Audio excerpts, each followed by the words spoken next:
ಸೂರ್ಯ ಸುತನ ಹೂಡಿದ್ದೆಂದ ತ್ಯಾಗದೊಳಗೆ ನಿನ್ನಲಿಗೆ ಕುಂದು ಕಾಣೆ ನಿರುತ ನಾವೈದೆ ಇಲ್ಲಿಗೆ ನಮ್ಮ ಭೇಟೆಯ ಇಂದು ಪೂರೈಸುವುದು ರಾಧೆಯ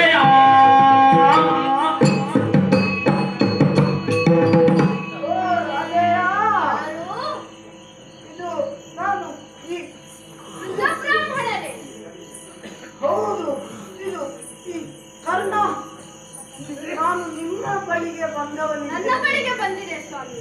ಯಾಕೆ ಸ್ವಾಮಿ ನನ್ನ ಬಳಿಗೆ ಬಂದಿರಿ? ಇದು ರಣಧಾರಣೆ ಸ್ವಾಮಿ. ಇಲ್ಲಿ ಯಾರು ಕೂಡ ಬಂದವರು ಬದುಕಿ ಹೋಗುತ್ತಾರೆ ಎಂಬಂತಹ ನಿಶ್ಚಯ ಇಲ್ಲ. ಇಲ್ಲಿ ಬಂದ ಮೇಲೆ ಒಬ್ಬರಲ್ಲ ಏನಾದರೂ ಒಂದು ಊನವನ್ನು ಹೊಂದಿಯೇ ಹೋಗುವುದು ಸಾಮಾನ್ಯ. ಇಂತಹ ಸ್ಥಿತಿಯಲ್ಲಿ ನೀವು ಇಲ್ಲಿಗೆ ಬಂದಿರಲ್ಲ, ಯಾಕೆ ಬಂದಿರಿ ಎಂಬುದಾಗಿ ಕೇಳಬಹುದೇ ಸ್ವಾಮಿ? ನನ್ನ ಬಗ್ಗೆ ಕೇಳಿ ಬಂದೆ ನಾನು. ಕೋಪದಲ್ಲಿ ಇಂದ್ರನಂತೆ, ತ್ಯಾಗದಲ್ಲಿ ಬಲಿಯಂತೆ, ಹಾಗೆ ದಾನದಲ್ಲಿ ಕರ್ಣ. ಕರ್ಣ ದಾನಕ್ಕೆ ಶ್ರೇಷ್ಠನಾದವನು ಹೌದು ಸ್ವಾಮಿ. ಬೆಳಗಿನ ಹೊತ್ತಿನಲ್ಲಿ ಸೂರ್ಯನಿಗೆ ಅರ್ಘ್ಯವನ್ನು ಕೊಟ್ಟು ಸಹಸ್ರ ಮಂದಿ ವಿಪ್ರರಿಗೆ ದಾನವನ್ನು ನೀಡುವವನು ನಾನು.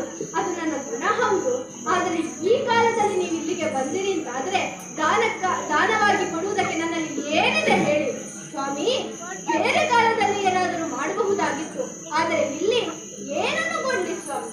ಓ ಪುಣ್ಯಾತ್ಮ, ಕೈಯಲ್ಲಿ ಬೆಣ್ಣೆ ಇಟ್ಟುಕೊಂಡು ಊರು ತುಂಬಾ ತುಪ್ಪ ಹುಡುಕಿದಾಗ ಆಯ್ತು ನಿನ್ನ ಕತೆ. ನನ್ನಲ್ಲಿ ಏನಿದೆ ಸ್ವಾಮಿ? ಕರ್ಣಕುಂಡಲ ಉಂಟಲ್ಲ, ನನಗಾಗಿತ್ತು. ಹಾಗಾದರೆ ವಿಪ್ರನಂತೂ ಅಲ್ಲವಲ್ಲ? ವಿಪ್ರನಲ್ಲಿ ಸಾಕ್ಷಾತ್ ಸುಪ್ರತ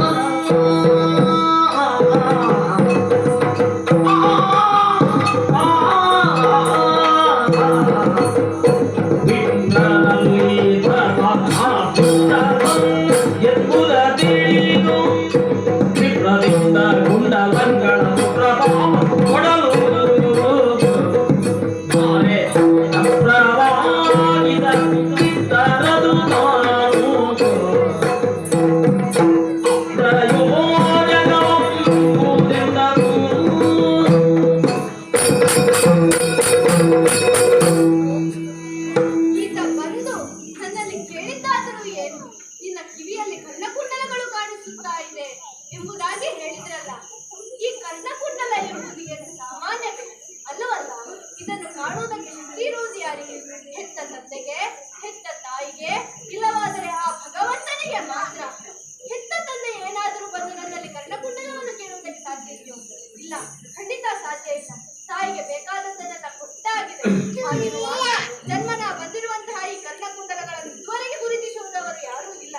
ಆದರೂ ಕೂಡ ಈತ ಇದನ್ನು ಬಂದು ಕೇಳುತ್ತಾನೆ ಎಂದಾದ್ರೆ ತನ್ನ ಸಂಜೀವತ್ವದ ಪ್ರತೀಕವಾಗಿರುವಂತಹ ಈ ಕರ್ಣಕುಂಡಲಗಳನ್ನು ಪಡೆಯುವುದಕ್ಕೆ ಬಂದ ಈತ ಸಾಮಾನ್ಯ ವಿಪ್ರಲ್ಲ, ಬದಲಾಗಿ ಸುಪ್ರಸನ್ನನೇ ಇದ್ದಾನೆ ಎಂಬುದು ಅರ್ಥವಾಯಿತು. ಹಾಗಾದರೆ ಈತ ಕೇಳಿದ್ದನ್ನು ಕೊಡದೇ ಇರುವುದಕ್ಕಾಗುವುದಿಲ್ಲ. ಯಾಕೆಂದರೆ ಮನೆಯಲ್ಲಿ ಬಂದು ಹಿಂದೆ ವಾಮನಾವತಾರದಲ್ಲಿ 3 ಹೆಜ್ಜೆ ಭೂಮಿಯನ್ನು ಕೇಳಿದವನು. ಆದರೆ ಅದಕ್ಕೆ ಪ್ರತಿಯಾಗಿ ಆತನನ್ನು ಸೋಲಿಸಿದರು ಎಂಬುದಾಗಿ ಹೇಳುತ್ತಾರೆ. ಆದರೆ ಆ ಬಲಿ ಪಡೆದಂತಹ ಖ್ಯಾತಿ ಏನು ಇದನ್ನು ಎಲ್ಲರಿಗೂ ತಿಳಿಯಬಹುದು. ಸಾಯುವ ಕಾಲದಲ್ಲಿ ಈ ಭಗವಂತನೇ ಬಂದು ನನ್ನಲ್ಲಿ ಏನು ದಾನವನ್ನು ಕೇಳುತ್ತಾ ಇದ್ದಾನೆ ಎಂದಾದ್ರೆ ನನ್ನ ಜೀವನ ಸಾರ್ಥಕವಾದ ಹಾಗಿದ್ದಾನೆ. ಹಾಗಿರುವಾಗ ಈ ಬೇಡಿಕೆಯನ್ನು ಮನ್ನಿಸುವುದೇ ಸರಿ. ಓ ಸ್ವಾಮಿ, ಇದೋ ನನ್ನ ಒಮ್ಮೆ ಸುಮ್ಮನಿಲ್ಲ. ಯಾಕೆ ಸ್ವಾಮಿ? ನೀವು ಎಷ್ಟೋ ಜನರಿಗೆ ದಾನವನ್ನು ಕೊಟ್ಟಿದ್ದೀರಿ. ಬ್ರಾಹ್ಮಣರಿಗೆ ಈಗ ದಾನ ಕೊಡುವುದು ಯಾಕೆ ಸ್ವಾಮಿ? ಏನಾಯಿತು? ದಾನದತ್ತವಾಗಿ ಕೊಡ್ಬೇಡವಯ್ಯ. ಧಾರಾದತ್ತವಾಗಿ ಕೊಡಲೆ ಸ್ವಾಮಿ. ಕೆಲವೊಂದು ಸಂದರ್ಭದಲ್ಲಿ ಹೊಂದಾಣಿಕೆ ಎನ್ನುವುದು ಬೇಕಾಗುತ್ತದೆ. ಕುದುರೆಗಳಿಗೆ ಕುಡಿಯುವುದಕ್ಕೆ ನೀರಿಲ್ಲ, ಹಬ್ಬ ಹಬ್ಬಿಸ್ತಾ ಇದ್ದಾವೆ, ಅವುಗಳ ಬಾಯಲ್ಲಿ ಜೊಲ್ಲು ಸುರಿಯುವುದನ್ನು ನೋಡಿ ಇಂತಹ ಸಂದರ್ಭದಲ್ಲಿ ನಿಮಗೆ ಧಾರಾದತ್ತವಾಗಿ ಕೊಡಬೇಕು ಅಂದ್ರೆ ಹೇಗೆ ಕೊಡ್ಲಿ ಸ್ವಾಮಿ? ನೀನು ಈಗ ನೀರಿಗಾಗಿ ಹುಡುಕುವುದ? ಮತ್ತೆ ಏನು ಮಾಡ್ಲಿ ಸ್ವಾಮಿ? ನಾನು ಬೇಗದಲ್ಲಿ ಮಧುವನ್ನು ಇಟ್ಟುಕೊಂಡು ಊರು ತುಂಬಾ ಹುಡುಕಿದಾಗ ಆಯ್ತು ನಿನ್ನ ಕತೆ. ಓ ಪುಣ್ಯಾತ್ಮ, ನಿನ್ನ ಎದೆಯಲ್ಲಿ ಅಮೃತ ಕಲಶ ಉಂಟಲ್ಲ, ಅದನ್ನು ಕೊಡು. ನನಗಾದಿತ್ತು. ಪರೀಕ್ಷೆಯ ನನ್ನ ಮೇಲೆ ಹೊರಿಸುತ್ತಾ ಇದೆಯಲ್ಲ ದೇವ, ಇದು ನಿನಗೆ ನ್ಯಾಯವಾಗಿ ಕಾಣುತ್ತಾ ಇದೆಯೇ ಹೇಳು? ಏನಿದು? ನನ್ನ ಹೃದಯದಲ್ಲಿರುವಂತಹ ಅಮೃತ ಕಲಶವನ್ನು ಗುರುತಿಸಿ ಕರ್ಣನ ಜೀವನ ಇಲ್ಲಿಗೆ ಸಮಾಪ್ತಿಯಾಯಿತು ಎಂಬುದಾಗಿ ಅರ್ಥ. ಇರಲಿ, ಪರವಾಗಿಲ್ಲ. ಕಂಡವರೆಲ್ಲ ನಂದಿನ ಕೂಡು ಕರ್ಣ, ವಿಷವನ್ನೇ ಹೊತ್ತುಕೊಂಡಿರುವವನು, ಮಾತ್ಸರ್ಯದ ಖಣಿ ಎಂಬುದಾಗಿ ಹೇಳಿದ್ರು.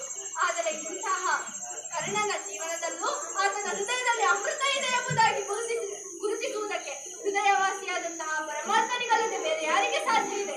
ಆದ್ದರಿಂದ ಇದು ತಡಮಾಡುವುದಲ್ಲ. ಭಗವಂತನಿಗೆ ಹೇಳಿದ ಮೇಲೆ ಕೊಡದೆ ಇರುವುದಕ್ಕಾಗುವುದಿಲ್ಲ. ಆದ್ದರಿಂದ ಸ್ವಾಮಿ, ಇರುವ ಕರ್ಣ ಕುಂಡಲಗಳನ್ನು ತೆಗೆದಿದ್ದೇನೆ. ಸುಧಾ ಕುಂಡವನ್ನು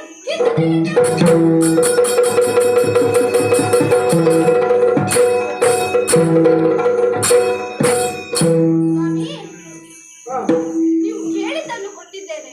ಆದರೆ ನನ್ನಲ್ಲಿ ಅದೃಶ್ಯವಾಗಿರಬಹುದಾದಂತಹ ವಿಚಾರವನ್ನು ನೀವು ಗುರುತಿಸಿದಾಗಲೇ ನೀವು ಯಾರು ಎಂಬುದಾಗಿ ನಾನು ಕಂಡುಕೊಂಡವನಿದ್ದೇನೆ. ಇನ್ನು ಸುಳ್ಳು ಯಾಕೆ ಸ್ವಾಮಿ? ನಿನ್ನ ನಿಜವಾದ ರೂಪವನ್ನು ತೋರಿಸು ದೇವ, ತೋರಿಸು. ಪಾರ್ಥನ ಸಾರಥಿಯಾಗಿ ನೋಡುವಂತೆ